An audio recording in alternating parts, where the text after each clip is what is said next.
avant. Mais avant, je voudrais préciser ma position. Je m'appelle Eric Furil et je suis un petit peu le porte-parole d'un groupe de citoyens qui comprend depuis toutes sortes de gens, des femmes, des hommes, de toutes religions, de tout niveau social, de toute profession. Il y a des avocats, des agriculteurs, des ouvriers, des chômeurs, toutes sortes de gens. Et tous ces gens sont ceux qui ont pris le temps parce que les hasards, les circonstances de la vie leur ont permis de passer beaucoup de temps sur Internet et de découvrir peu à peu, parce qu'à chaque fois que quelqu'un a une information, il la transmet. Et en fait, c'est ça l'intérêt d'Internet, c'est que les informations circulent et permettent à beaucoup de gens qui sont intéressés par essayer de comprendre notre société, ce qui se passe, parce qu'ils se préoccupent de l'avenir de leurs enfants, parce qu'ils se préoccupent de toutes ces affaires dans le domaine de la santé, de l'éducation nationale, dans tous les domaines, où ils voient bien que ça se passe mal, et donc qui se posent des questions et qui trouvent des réponses en allant chercher des explications à travers justement la découverte de la réalité, celle qui n'est jamais dite par les médias.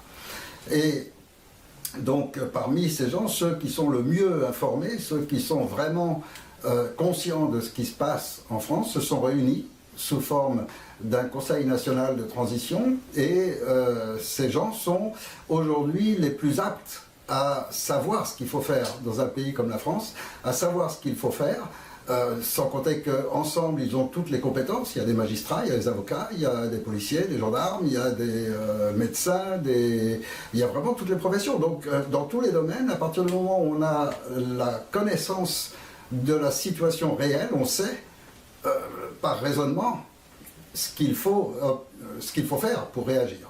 Alors que si on n'a pas les informations, même si on est hyper intelligent, si on n'a pas les informations justes, eh ben on ne peut pas aboutir à des conclusions justes, c'est évident. Et donc ce Conseil national de transition, c'est la seule forme légale reconnue en droit international qui permet à un peuple qui est sous dictature de pouvoir exister, d'avoir une existence qui soit légitime. Et donc, il y a plusieurs pays dans le monde qui ont viré leurs dirigeants. Ça a été le cas en Islande, ça a été le cas au Yémen, ça a été le cas...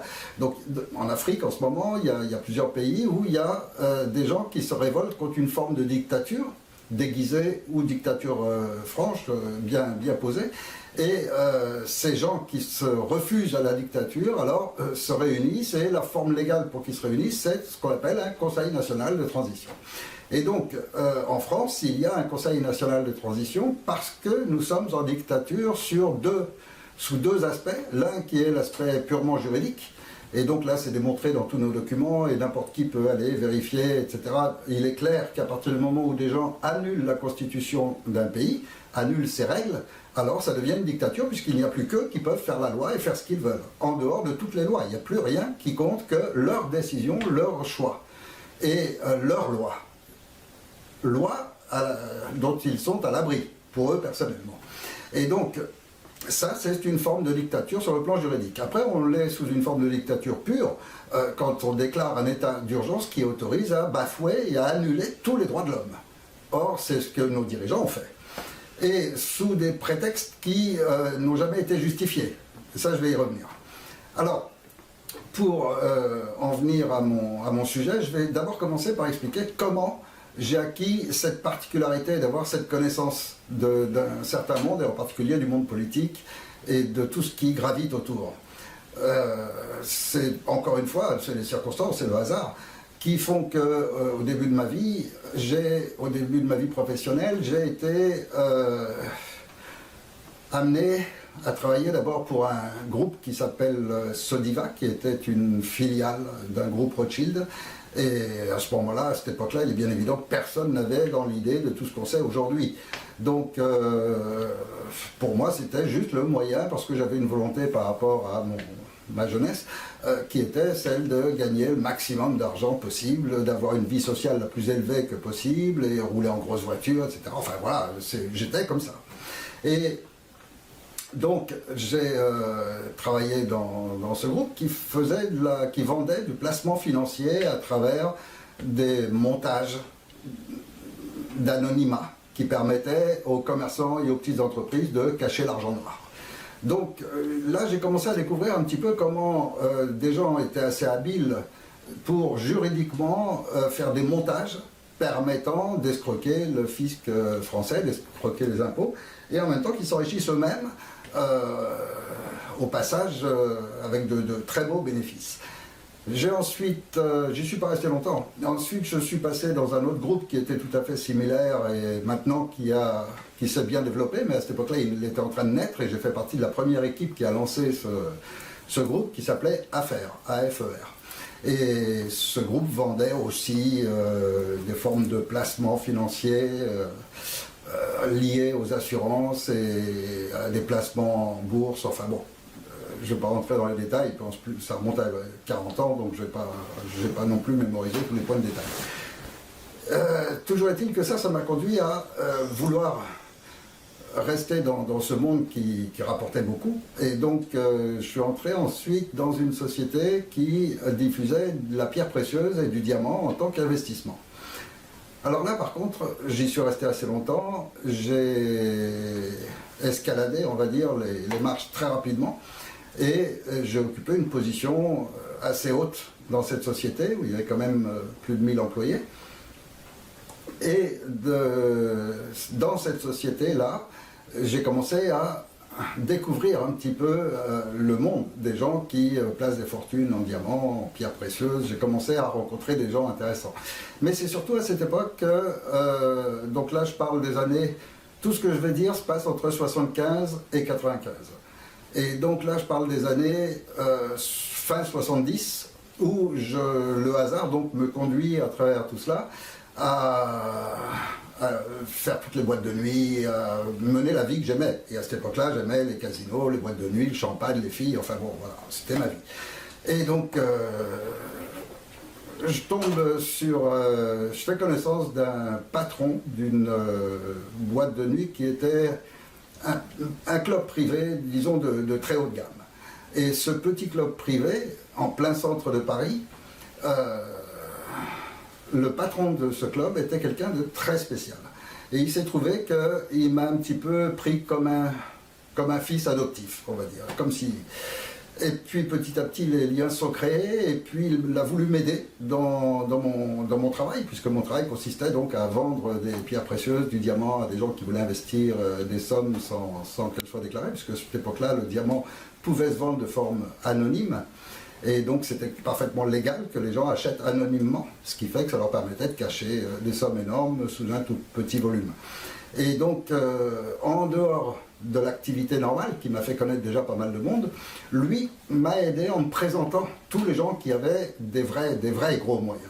Et tous ces gens le fréquentent parce que lui est un personnage. C'est vraiment un personnage exceptionnel. C'est un type qui a fait une fortune durant la Résistance, qui a aussi travaillé a priori au SDES, c'est-à-dire au service secret français, qui était lié à des gens durant la guerre, qui fait qu'il avait énormément de dossiers sur beaucoup de gens.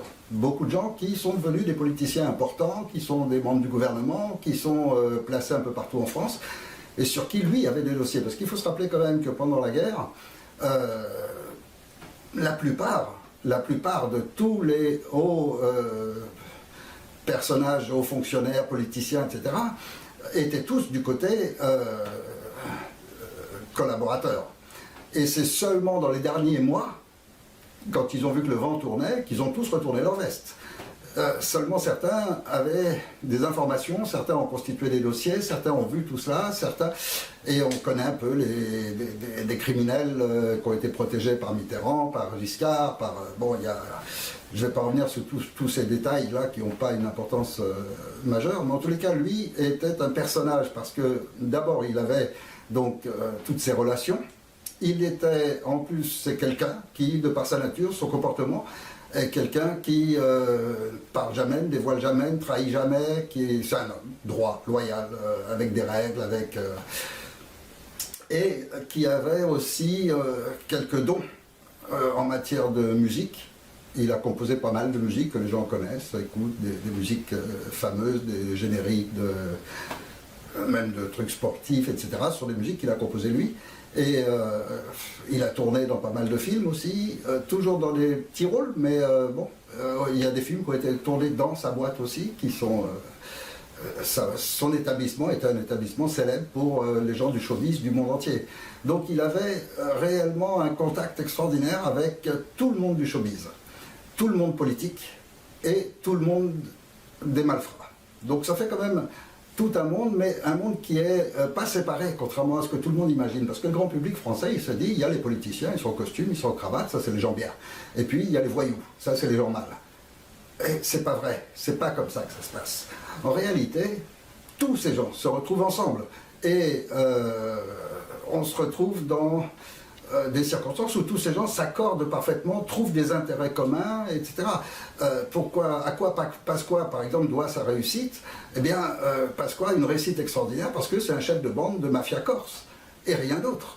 Et il fait partie de toute une famille. Il y avait Achille Peretti, enfin bon, ils sont très nombreux, d'ailleurs ils ont aidé Sarkozy à arriver. Mais tout ça, c'est une mafia. Et une mafia qui a des pouvoirs et des moyens absolument gigantesques. Et qui est liée directement à la haute politique. Et tout ça par un lien qui réunit absolument tout le monde, qui est la franc-maçonnerie. La franc-maçonnerie, c'est très discret. On en entend très peu parler. Quand j'étais jeune, j'ai eu plusieurs fois des propositions d'y participer. J'ai jamais accepté quoi que ce soit. Mais disons que c'est un monde très fermé et surtout très protégé. Et la manière dont il se protège, elle est simple. C'est un monde, on peut dire le mot, c'est un monde satanique réellement, mais ils sont très peu. C'est-à-dire que s'il y a 120, 130 000 francs-maçons en France, il n'y en a même pas 2-3 000 qui sont réellement de la vraie haute franc-maçonnerie. Tout le reste, c'est le bouclier. Ce sont des braves gens, ce sont les maires de village, les huissiers, les médecins, tout ça. Et puis de père en fils, on est francs-maçons.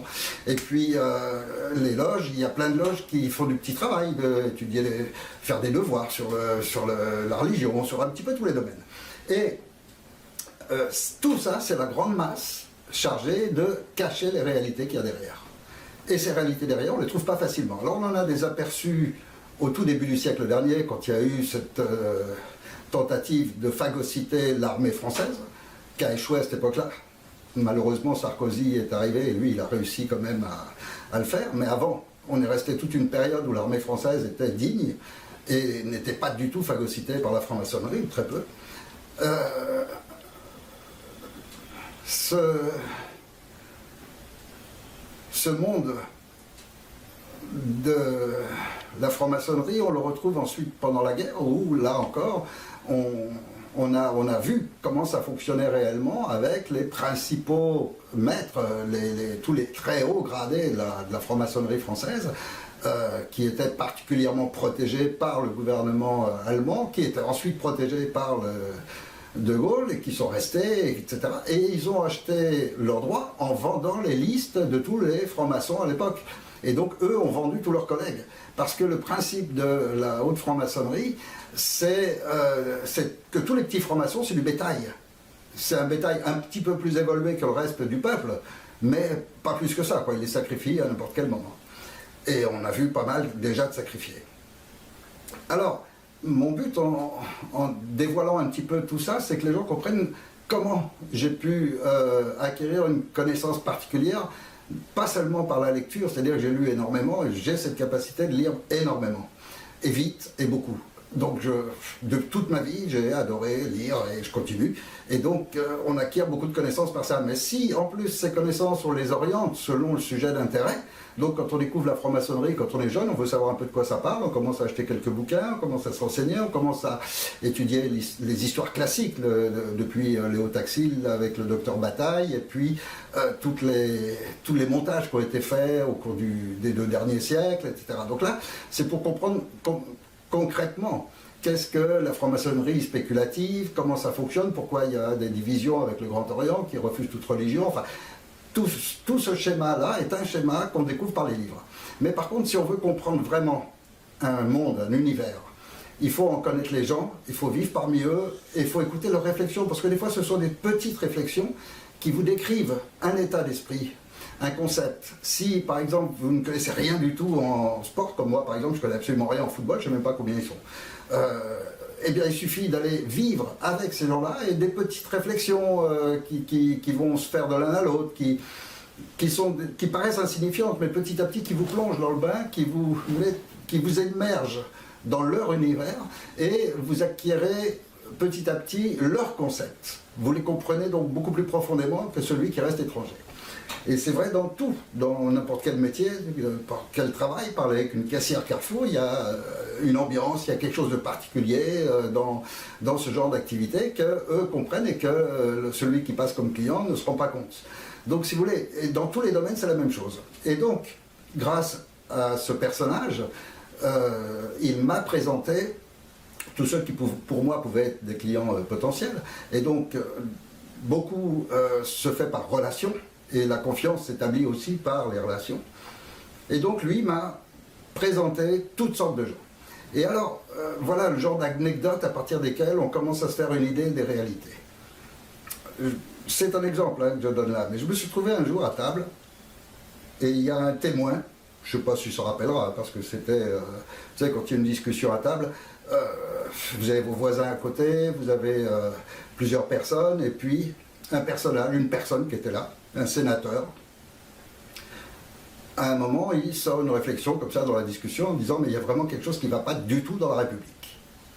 Bon, à ce moment-là, je tends l'oreille, et puis les gens attendent un petit peu, donc si vous voulez, c'est un petit peu, les conversations se suspendent, les gens attendent la suite, qu'est-ce qu'il va dire.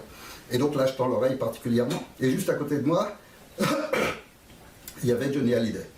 Et donc, je crois qu'il a entendu aussi cette réflexion, et il me semble, puisqu'on s'est croisé du regard, il me semble qu'il a eu la même réaction que moi.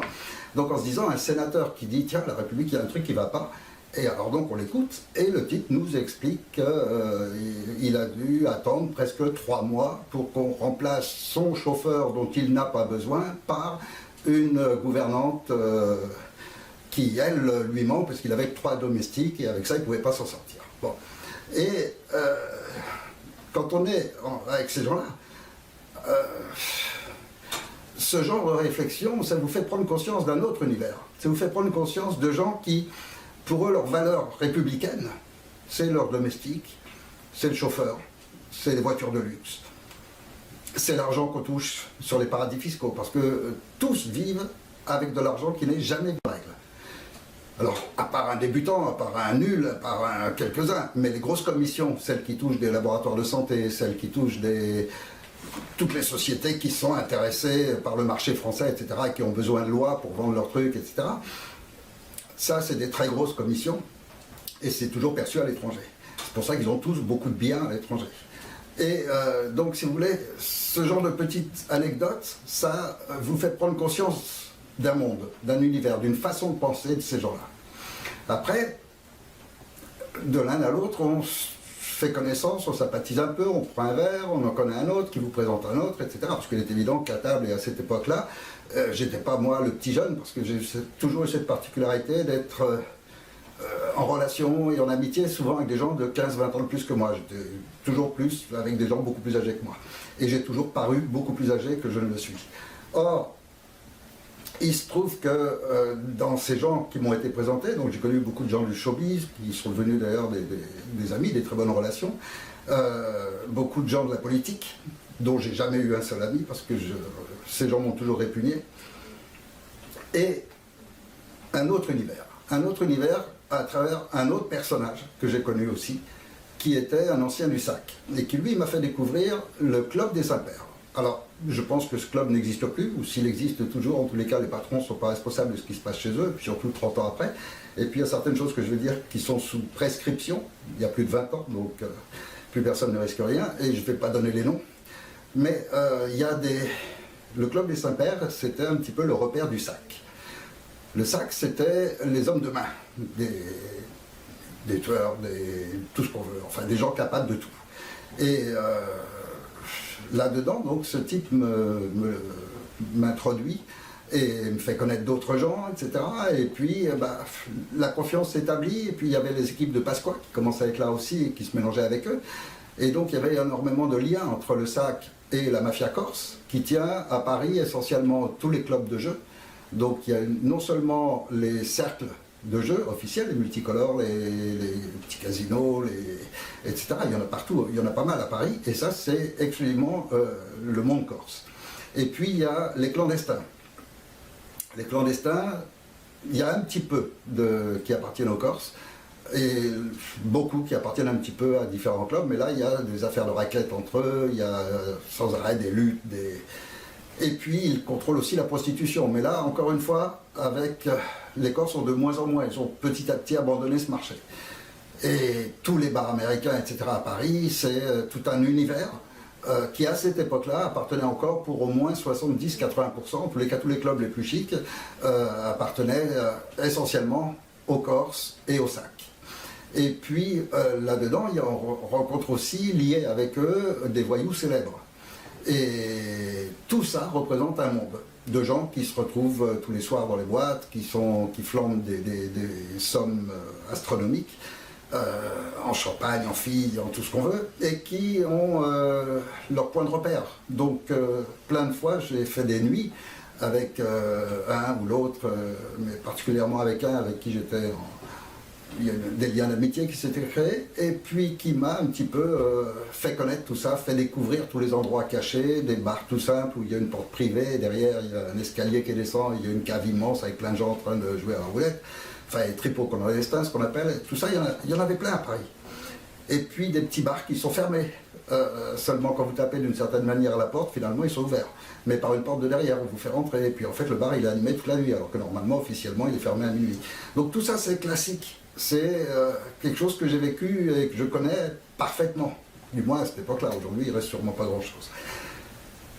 Toujours est-il que ce type m'a introduit dans ces milieux, fait connaître beaucoup de gens, fait connaître des gens qui ont des moyens assez extraordinaires, mais aussi des gens qui sont capables de tout, des vrais psychopathes, et qui n'ont pas l'apparence, contrairement à ce qu'on peut imaginer. En tous les cas, moi, celui que je connais, qui est un type vraiment dont j'avais peur, c'est un type qui était, il mesurait même pas 1m70, il avait l'allure un petit peu rondouillard, l'air de rien, mais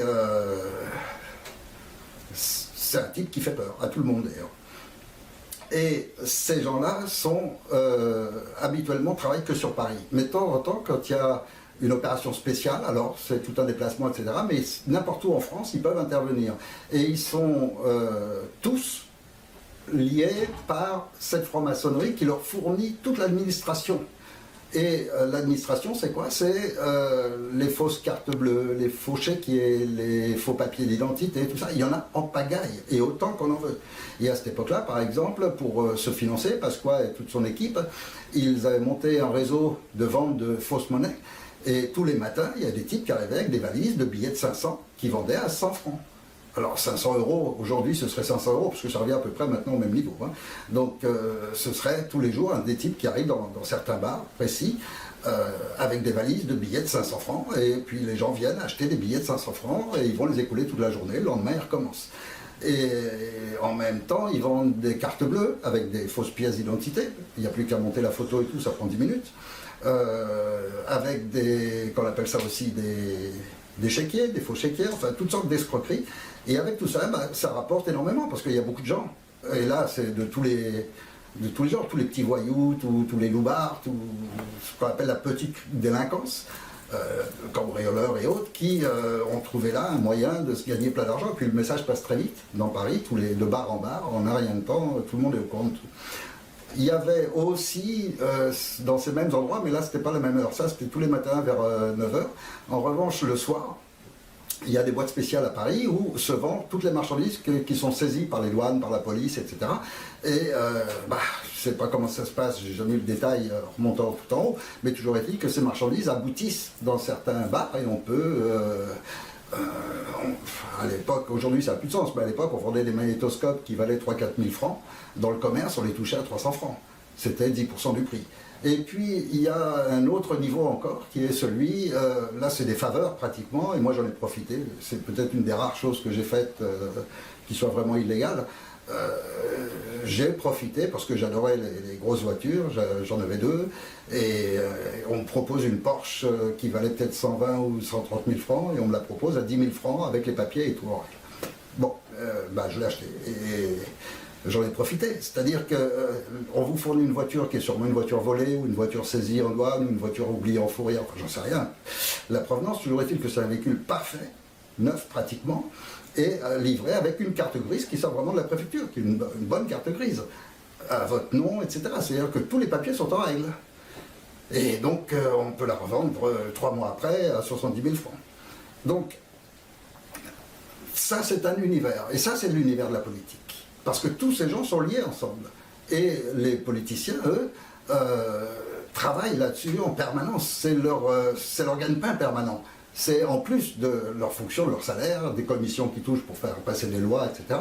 En plus, ils ont ces réseaux-là. Tous les réseaux de franc-maçonnerie et liés donc à la criminalité sont directement chapeautés par toute la haute franc-maçonnerie. Et la haute franc-maçonnerie, c'est le gouvernement, c'est tous les hauts fonctionnaires, etc. Donc tout ça, c'est l'univers qui dirige la France et qui pille la France. À l'époque, ils le faisaient comme ça. Ensuite, ils ont découvert ce moyen fabuleux que représentent les subventions. Et alors là, ils sont tous mis à créer des associations de tous les côtés qui font agréer pour avoir le droit de toucher les subventions, etc. Enfin, ils mettent au nom de leurs frères, leurs cousins, leurs machins. Enfin. Et tous ces gens vivent... alors, les questions que moi je me posais, j'ai approfondi, et puis comme j'avais quelques personnes avec qui j'avais des liens d'amitié presque, ces gens, après, quand on arrive à 4 h du matin, qu'on a fait la tournée des bars, etc., on est tous un petit peu éméchés, parce qu'on a bu quand même quelques verres, et les langues se délient un peu plus. Et donc, je m'attendais, je pensais que certains d'entre eux, surtout ce type que j'ai rencontré, c'était un petit peu comme des tueurs à gages, des gens qu'on paye très cher pour une mission, et puis voilà, qu'ils l'assument. Mais en réalité, c'est pas du tout comme ça que ça se passe. En réalité, tous ces gens sont des salariés de l'État, parce que c'est comme ça que ça fonctionne. Tous ces gens ont un statut de policier, ou de gendarme, ou de force spéciale, ou dans une branche de police quelconque, et ils ont des cartes de police, et ils sont tous protégés, c'est-à-dire que quand ils sortent n'importe quoi, il ne peut rien leur arriver. Ils montrent leur carte et ça y est, j'appartiens à notre service. Et en plus, ils ont des passe-droits, ils peuvent entrer partout. C'est extraordinaire le pouvoir qu'ils ont. Et ce pouvoir, ils le prêtent, ils le vendent, ils s'en servent, bien sûr.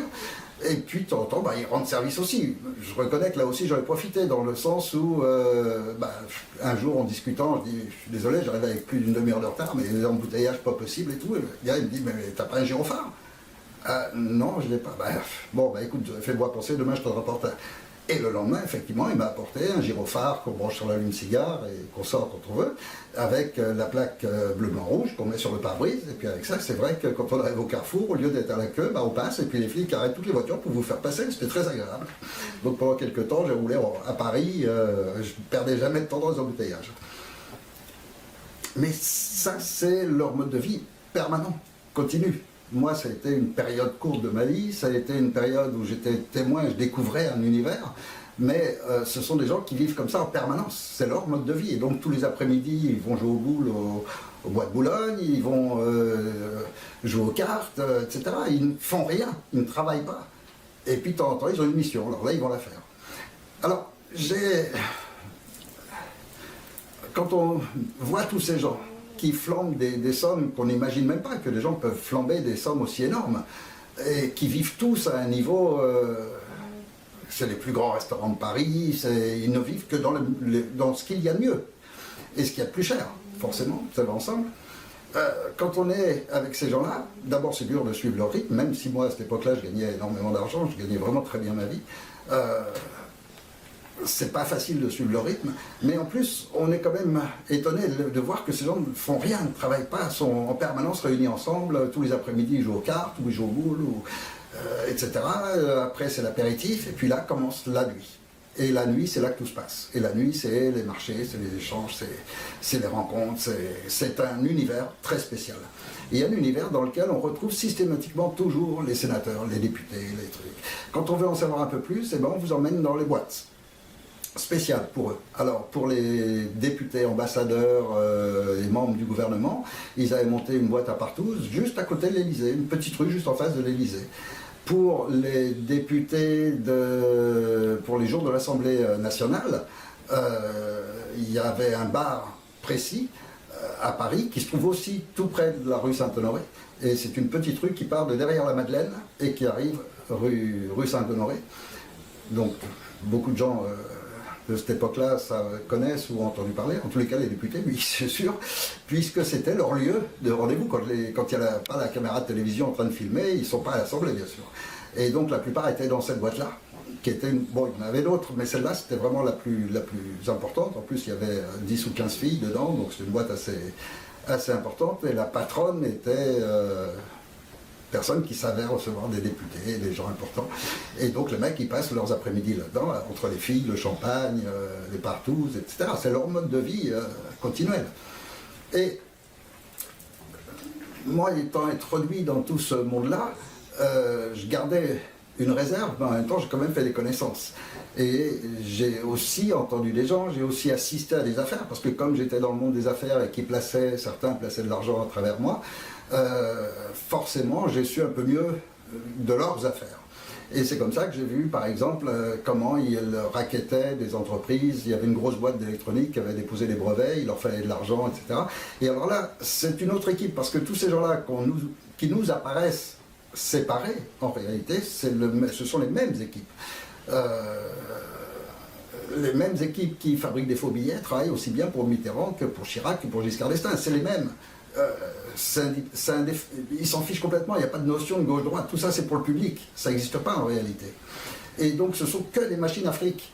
Alors il y a un journaliste que j'ai connu à cette époque-là qui s'appelle Jean Montaldo, qui habitait dans le 92, si ma mémoire est bonne, du côté de Courbevoie, qui était un type super et qui a fouillé et qui un beau jour a sorti un bouquin et qui révélait toutes les escroqueries de Mitterrand. Et il se trouve que la société pour laquelle je travaillais était une des premières qui était citée dans son livre, qui est dans les affaires Urbac-Raco. Alors si les gens cherchent l'Union Diamantaire, l'Urbac-Raco et puis les autres sociétés qui ont été rackettées, moi j'ai su comment ça s'était passé là où j'étais, donc chez les Diamantaires, où le dirigeant de la société avait fait un accord avec Mitterrand pour lui obtenir la garantie que Mitterrand ne toucherait pas à l'anonymat. Il y avait une loi qui disait que les gens qui achètent du diamant en investissement peuvent l'acheter de manière anonyme. Et donc c'était important pour la société que cette loi soit maintenue et que la protection de l'anonymat soit maintenue pour les clients, puisque c'est ce qui nous permettait justement d'inciter les gens à cacher leur argent. Et c'est comme ça que l'affaire fonctionnait bien. Or, la société a financé donc Mitterrand et sa campagne. Et dès que Mitterrand a été élu, il a fait passer une loi pour interdire l'anonymat sur le diamant, pour limiter les sommes qu'on peut payer en espèces, et il a lancé un contrôle fiscal sur la société pour la couler. Donc ça donne l'image, l'esprit de ce qu'est un politicien. Ce sont tous des crapules finis, ce sont tous des gens, ils sont crapuleux, c'est vraiment le terme. Ce sont des gens qui sont toujours prêts à chercher le moyen de voler un peu.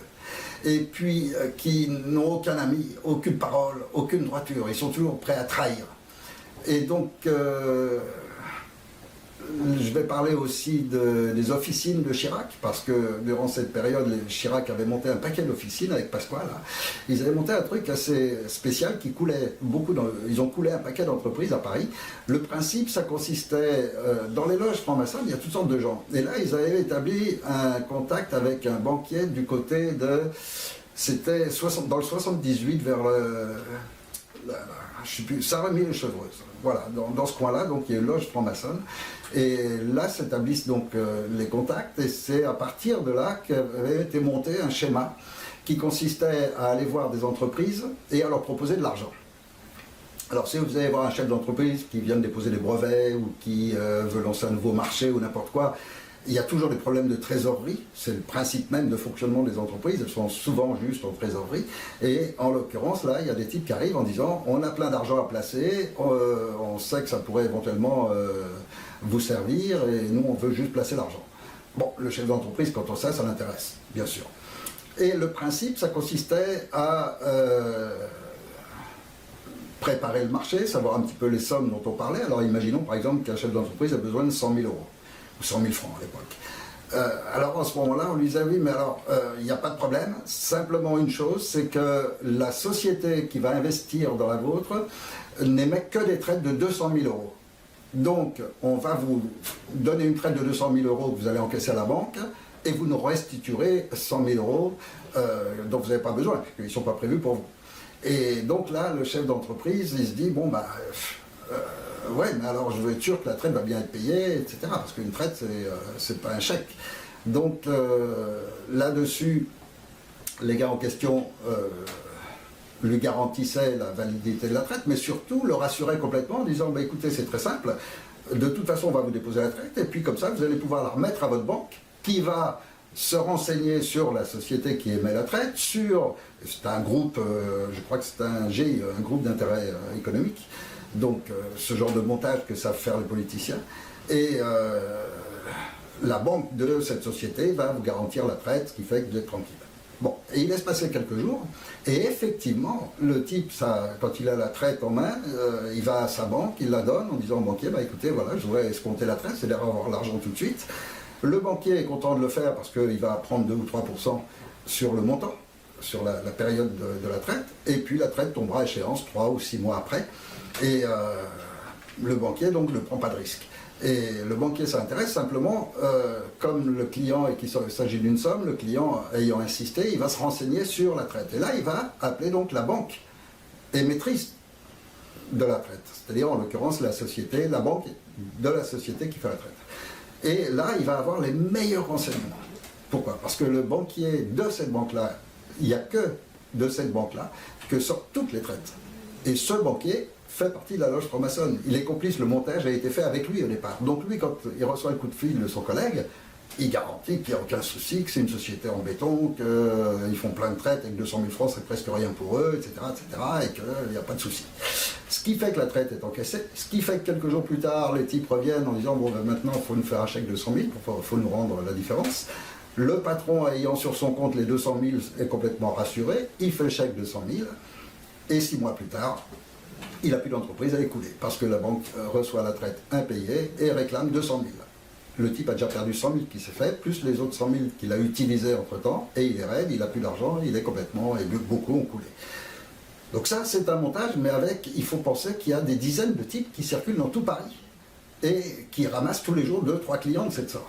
Donc ça fait des sommes absolument énormes. Et ça, c'est le réseau dont profitent tous les types qui savent le faire, c'est-à-dire qui ont de la présentation, qui ont le langage, qui savent le faire. Et là, on trouve donc tous les malfrats qui ont un peu de classe, pas beaucoup de Corses, c'était pas trop leur milieu, leur monde, mais tous les malfrats classiques, on va dire, les petits voyous, etc., qui travaillent là-dessus. Et tout ce monde-là, c'est toujours le même monde. Et donc, quand on se retrouve le soir avec le champagne dans les boîtes, etc., on retrouve les mêmes gens. Et des gens, on ne peut pas imaginer qu'ils se connaissaient. Et en fait, un chef de la mafia corse, il se retrouve en train de dîner avec un sénateur, et puis avec l'autre. Et voilà, tout ça, c'est le même monde. C'est un monde criminel. Et pour donner une petite anecdote, parce que moi-même à cette époque-là, même si j'avais déjà vu beaucoup de choses, j'ai vu des choses assez étonnantes, comme par exemple des types qui rackettent une boîte, et là il y a des équipes qui débarquent n'importe où à Paris, les bars qui sont protégés par ces milieux-là, les boîtes qui leur appartiennent, qui ont la protection de ces gens-là. La protection de ces gens-là, ça veut dire qu'ils payent tous les mois. Hein. Le principe des chefs de la mafia, de tous ces gens, c'est d'être systématiquement introduits. Donc ce sont des gens qui ont des salaires de fonctionnaires, qui touchent des 3 000 à 4 000 francs par mois, ou 3 000 à 4 000 euros, ça fait aujourd'hui, qui touchent des 3 000 à 4 000 francs par mois pour ne rien faire, juste pour agir quand il faut. Et qui rackettent les bars, simplement par exemple avec le droit de tolérance. Parce que la plupart des bars de nuit, etc. à Paris, n'ont pas une autorisation de rester jusqu'à 4 h ou 6 h du matin. Ils ont une tolérance qu'on peut leur retirer à n'importe quel moment. Et donc par cette peur, par cette menace permanente, ils sont rackettés. Et puis de temps en temps, il y en a qui veulent racketter plus. Donc des bandes qui vont venir d'un autre milieu, qui peuvent être des gitans, qui peuvent être des, peu importe. Il y a eu à une époque des Yougoslaves, des Albanais, des Colombiens, il y a des bandes qui essayent de racketter à leur tour. Et par exemple, j'ai vu dans une boîte, c'est du direct, là, ce dont je parle, les types ont été... sont venus pour racketter, ils étaient attendus, ils ont été flingués, ils ont été descendus, les cadavres sont descendus à la cave, et le patron a appelé le préfet de police. Et il lui a parlé comme si c'était une merde. Il lui a dit, écoute, j'ai un problème, j'ai deux cadavres, là, il faut me les dégager, envoie-moi un quart de flic, il faut donner une demi-heure, il n'y a plus rien. Et effectivement, dans la demi-heure, il y avait un quart de flic, et ils avaient embarqué les cadavres, et on n'a plus jamais entendu parler. Et ça, pour eux, c'est la normalité, c'est comme ça que ça se passe. Et des cadavres dans les bars de nuit, dans les discothèques, des trucs comme ça, dont il n'y a même pas eu un entrefilet dans le journal, parce que justement ça s'est passé comme ça en toute discrétion, il y a des quantités impressionnantes. Et quand on veut en savoir un petit peu plus, donc grâce à ce personnage particulier avec qui j'avais des relations, qui lui était des coups de main, je ne parle pas de celui qui m'a un peu adopté comme un fils adoptif, celui avec qui je sortais particulièrement, qui était du monde corse, il m'a aussi fait connaître un petit peu ce qu'ils peuvent faire. Donc j'avais entendu parler de la tuerie d'Auriol, mais je ne savais pas qui, etc. Et je sais maintenant, après j'ai su qui c'était.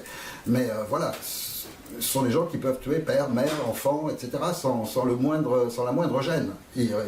Quand c'est fait, ils sortent, ils vont boire le champagne, ils rigolent ensemble. Ça ne les atteint en rien, ce sont des vrais psychopathes. Et ces gens-là sont... c'est une façon, c'est un état d'esprit très particulier quand on est en lien avec ces gens-là. Et donc, de temps en temps, après beaucoup de verres et pas mal de mois passés ensemble et à se connaître, on commence à être connu soi-même. Donc on va dans les endroits, tout le monde vous reconnaît, etc. Et vous commencez à être... on ne sait pas qui vous êtes vraiment, mais on sait que vous êtes considéré. Donc on vous laisse... et puis des fois, on vous fait un peu des confidences. Et c'est comme ça qu'un jour, j'ai su par lui qu'il allait y avoir une opération le lendemain. Alors, bon, j'étais quand même curieux et donc j'arrive à obtenir assez de détails pour savoir que ça allait se passer dans l'après-midi et que des types allaient flinguer des gens qu'il fallait flinguer. Alors, on se demande toujours si les gens ne sont pas en train de se vanter, si c'est pas... etc. Alors le lendemain, je vais dans la rue en question, je ne savais pas exactement où c'était, mais il n'y avait pas beaucoup de bars dans cette rue, donc je m'installe en face d'un bar qui était en fait le seul qui correspondait à peu près à la description qu'il m'avait donnée, qui était à proximité de l'hôpital dans le 15e arrondissement. Et j'attends tranquillement en face et effectivement, je vois les trois mecs qui débarquent en grande tenue d'infirmiers, avec des masques d'infirmiers, ils rentrent dans le bar, et puis ça commence à tirer de tous les côtés, etc. Et puis ils ressortent tranquillement, quelques minutes plus tard. Il y a même une balle qui n'arrivait pas trop loin de moi, puisqu'il y a une vitrine juste à côté où j'étais qui est descendue. Et cette opération-là, le lendemain, il n'y avait pratiquement rien dans les journaux. Il y a eu un petit entrefilet quelque part, et voilà, on n'en a pas entendu parler. Ça ne fait pas la une des journaux. Et des opérations comme ça, il y en a énormément, dont on ne se doute pas, dont on ne sait pas. Et combien de gens accidentés, combien de gens asphyxiés dans leur voiture, combien de gens suicidés au cours de ces opérations, parce que c'est la commande. Et ça, il me l'a bien expliqué, la commande précise toujours s'il faut que ça paraisse un accident, un suicide, ou s'il faut que ça paraisse bien un assassinat de façon à avertir les autres, ou quoi. Il y a une utilité à l'opération.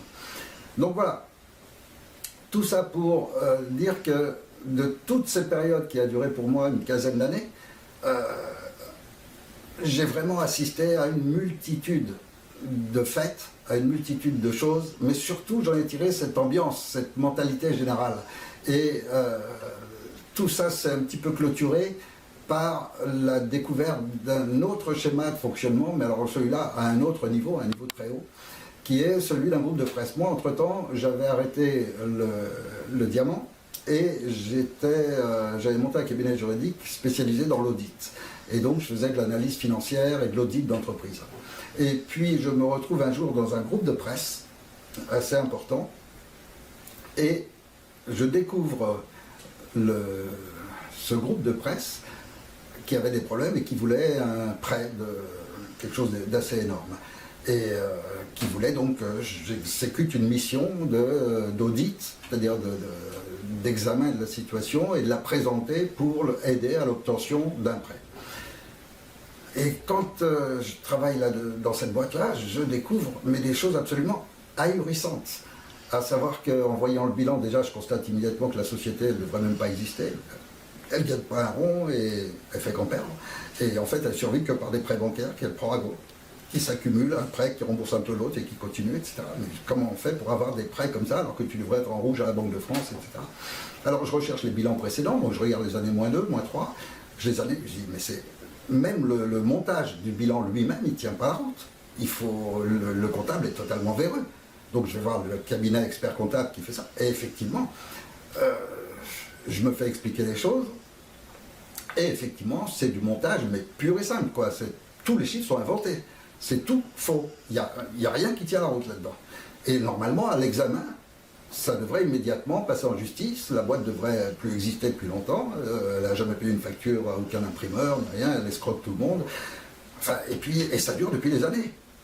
Alors, par le patron de cette boîte, je découvre comment fonctionne tout ça. Et tout ça, c'est la haute franc-maçonnerie. Là, on arrive déjà à un niveau de franc-maçonnerie assez élevé.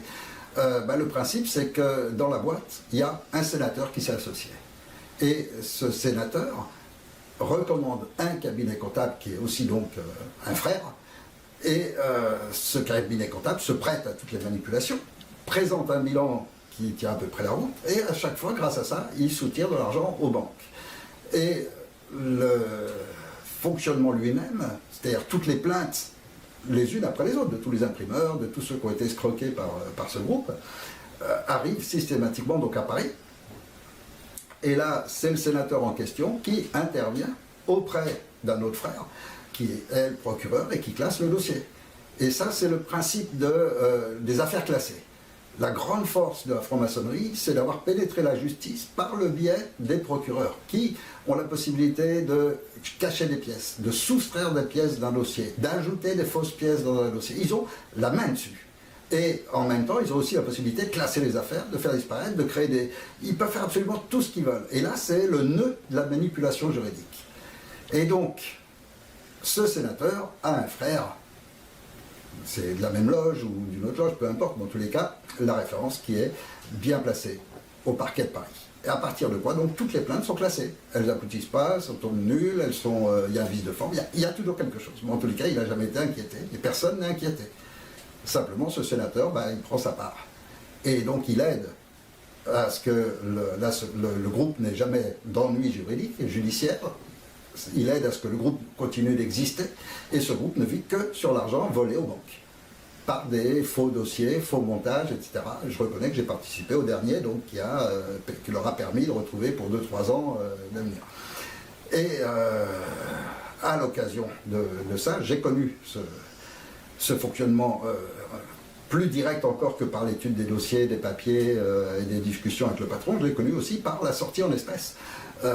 À peine le prêt était obtenu, on a vu débarquer ce sénateur, il lui fallait 100 000 francs tout de suite en espèces parce qu'il voulait se taper une nana pendant 8 jours aux Antilles ou à La Réunion, je ne sais plus où il allait. Enfin.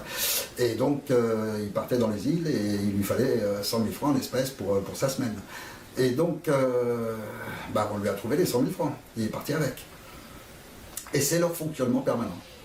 Voilà l'univers de la haute franc-maçonnerie qui contrôle donc à travers les procureurs et les parquets, ils contrôlent toute la France. À travers les préfets, ils contrôlent toutes les forces armées. Donc en fait, peu importe que vous votiez gauche-droite et tout ça, ça ne veut rien dire. Ça n'a aucun sens, ça n'a aucune importance. Le vrai pouvoir en France, c'est la franc-maçonnerie.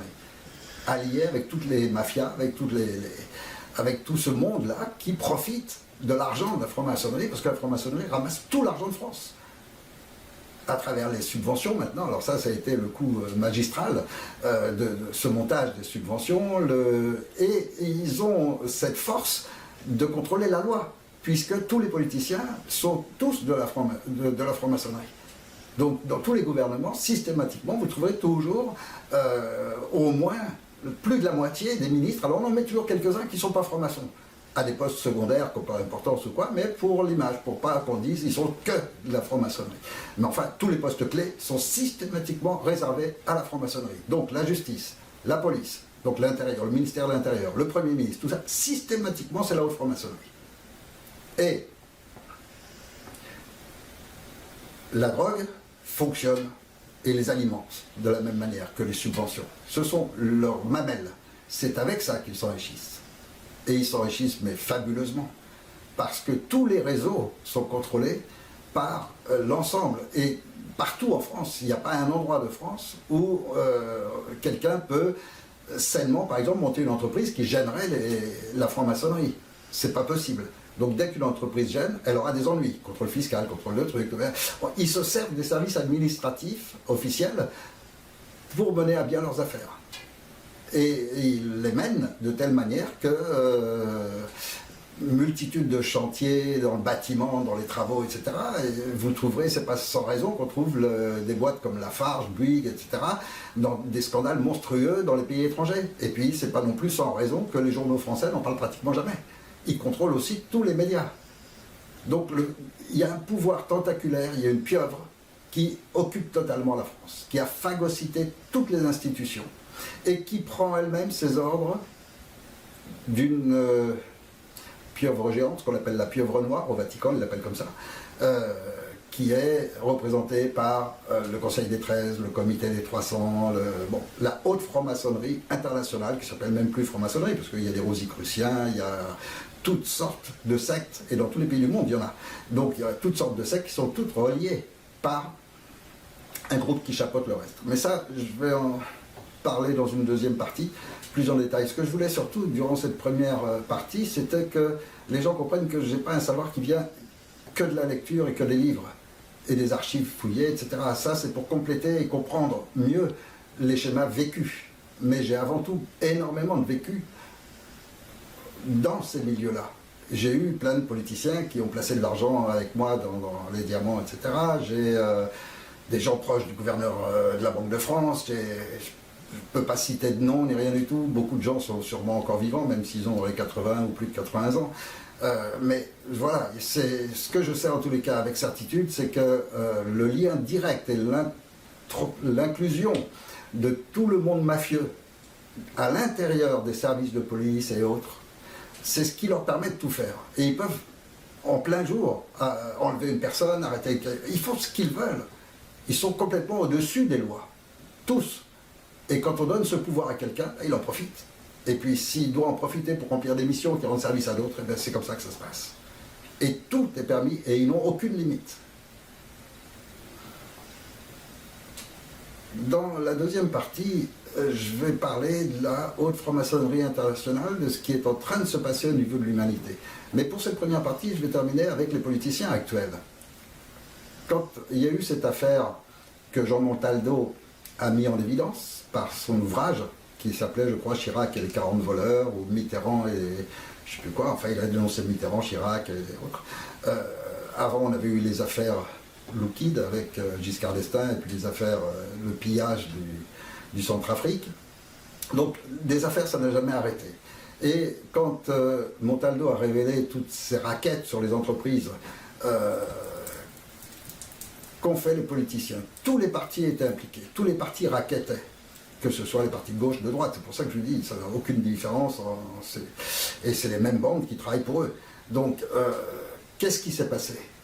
Il y a eu tellement d'affaires que beaucoup sont arrivés en justice. Et même s'il n'arrive qu'une sur 10 en justice, ça commence à faire mauvais effet vis-à-vis du grand public. Alors qu'est-ce qu'ils ont fait? Eh bien, ils ont fait une loi. Ils sont tous réunis, et ils ont fait une loi pour dire on s'amnistie. Si on veut bien réfléchir au concept, on arrive dans les années fin 80, 90, les affaires se sont accumulées, ils ont volé des milliards aux contribuables et à des grandes entreprises, ou des petites entreprises qu'ils ont coulées. Au moment où ils vont passer en justice, ils se réunissent tous en disant on fait une loi comme quoi on est tous amnistiés. Est-ce que des gens normaux peuvent accepter ça? Est-ce qu'on peut concevoir une façon de penser de cette manière? Bien eux, oui. C'est leur mode de pensée. Ils sont d'une arrogance exceptionnelle. Ils se croient absolument tout permis. Ils sont au-dessus des lois. Et ils peuvent donc tout se permettre, et la preuve, c'est qu'ils l'ont fait. Et personne n'a bronché. Il n'y a pas eu de révolution en France. Ils étaient tous coupables de crimes qui les menaient pour pas mal d'années en prison. Alors qu'est-ce qu'ils ont fait? Ils ont fait une loi pour s'amnistier eux-mêmes. C'est incroyable, mais c'est ce qui s'est passé. Et tout ça est vérifiable. Hein. Tout ce que je viens de dire est facilement vérifiable. En ce qui concerne nos politiciens actuels, qu'est-ce qu'ils viennent de faire? Ils ont passé une loi pour le secret des affaires, donc ils sont garantis de continuer à toucher les commissions au Luxembourg ou ailleurs et qu'ils protègent ceux qui leur versent, etc. Donc la loi garantissant la corruption, ils viennent de la voter pour eux-mêmes. Et puis derrière, pour s'assurer de ne pas risquer d'ennui, ils viennent de se voter une loi comme quoi on ne peut pas les attaquer si l'affaire remonte à plus de 12 ans. Or, quand on connaît comment fonctionne la justice, la difficulté pour les rares personnes qui restent intègres et qui veulent fouiller, et ils ne sont pas nombreux puisqu'ils contrôlent tous les médias, etc., donc il reste quelques journalistes libres, mais de moins en moins, eh bien, ils sont complètement à l'abri. Or, si on prend le monde actuel et ceux pour qui les Français qu'on invite les Français à aller voter, il n'y en a pas un qui est propre. Ils sont tous dans les affaires judiciaires jusqu'au cou. Simplement, elles sont plus ou moins révélées. Et en même temps, ça indique aux gens à quel point ils sont manipulés par l'opinion publique. Parce que, au départ, il y a 80 candidats. Or, 80 personnes qui ont un programme pour la France, ont des idées, et voudraient les partager, les offrir à l'ensemble des Français pour que les Français choisissent ensuite. Qu'est-ce qui s'est passé? Eh bien, c'est tout simple, les médias ont fait le tri. Et les médias ont écarté 70, 75 des 80 candidats. Ils les ont virés, tout simplement. Jamais entendu parler, pas un mot sur eux, rien. Aucun moyen que les Français sachent qu'ils existent, qui ils sont, quel est leur programme, rien. Les médias ont fait le travail de sélectionner les 5-6 qu'il faut mettre en poule finale. C'est eux il faudra choisir parmi ceux-là. Ça, c'est les médias qui l'ont décidé. Le Français, il a juste à obéir aux médias. On lui a dit que c'était un de ces 5, ce sera un de ces 5. Et puis, parmi ces 5, encore une fois, les médias ont pris Fillon et ont dénoncé et ont monté toute l'affaire en épingle sur Fillon, et on trouve que ça partout. Alors, un tas de gens qui se disaient, tiens, Fillon, il a peut-être l'air un peu moins pourri que les autres. Donc, je vais peut-être, clac, ils sortent tout ça dans les journaux, ça y est, Fillon, on l'a écarté. Alors, ça permet peut-être de replacer Juppé. Seulement, ils auraient fait la même opération sur Le Pen, qui mérite peut-être encore plus que Fillon, et même sûrement beaucoup plus que Fillon. Ils auraient fait la même opération, c'est Le Pen qui aurait été écarté. Mais non, Le Pen, il ne faut pas l'écarter, parce que Le Pen, il est utile. Il va servir de faire valoir pour lancer ou Macron ou l'autre. Mais tout ça, c'est une manipulation à l'américaine. Et quand on voit la campagne de Macron qui est financée par les États-Unis, qui est financée par Rothschild, qui est organisée sur le schéma américain, avec des mensonges de tous les côtés, avec les fausses vidéos, enfin, il suffit de regarder un peu sur Internet, l'imposture Macron, c'est une marionnette montée de toutes pièces, débarquée en peu de temps, et ils nous refont le coup de Sarkozy, quoi. C'est le même coup. Et on va nous ramener un Sarkozy, un petit roquet qui a l'air de rien, qui fait le gentil et qui va nous achever la France. Parce que là, c'est celle où la France doit être achevée. Là, les gens vont voter pour celui qui doit terminer avec la France. Les gens ne le savent pas encore, et je parlerai en détail de ça dans la prochaine vidéo. Et je vais dévoiler encore pas mal d'autres choses beaucoup plus graves. Parce que là, j'ai surtout essayé de l'expliquer comment j'avais cette connaissance globale et comment je pouvais comprendre les concepts, et à travers quelques informations, je vois ce qui se passe derrière, parce que je les connais derrière, et non pas devant. Contrairement au grand public qui, lui, ne voit que ce que la télé ou les médias leur présentent. Le grand public, il les voit costume, chemise blanche, cravate. Moi, je les ai vus les culottés.